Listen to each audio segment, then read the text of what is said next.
前总统李登辉来过身，政坛各界无分党派，拢表示悼念。嘉义市的前市长杜成铁、台北市议员陈建明，早起拢到台北营总的怀运堂来致意。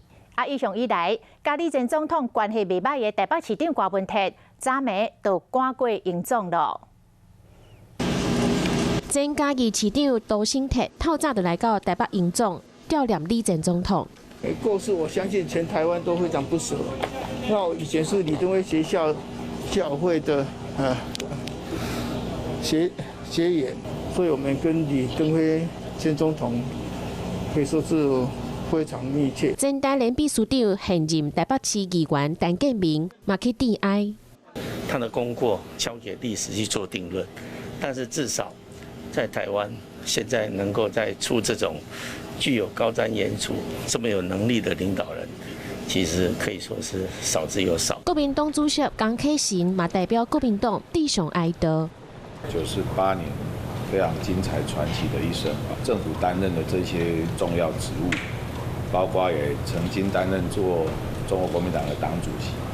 我想这些都是在台湾历史上非常重要的一页。前总统李登辉7月30日暗时，以真悬的会寿伫台北营总过身去。副总统赖清德伫面册顶悬讲：民主先生感谢你。伊认为李登辉的过往是国家最大的损失。和李登辉交情嘛袂歹，台北市长郭文铁7月30日因暗时嘛赶往北营哀悼。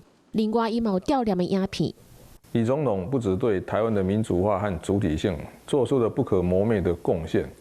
对于生与死的理解，也有超乎常人的智慧。我要再次向李总统表达最深的敬意和哀悼之意。李登辉的新妇张月芬毛强翕着前往营总，高雄市长补选，民进党候选人陈其迈听到李登辉过身的消息，讲伊总唔甘的。我也感到非常的难过，对于台湾从威权迈向民主的体制以及建立台湾主体性都有历史上不可磨灭的地位。前总统陈水扁的后生陈致中嘛，伫面册顶悬发表影片，悼念李登辉。对于李登辉前总统的离开，我们感到无比的哀伤。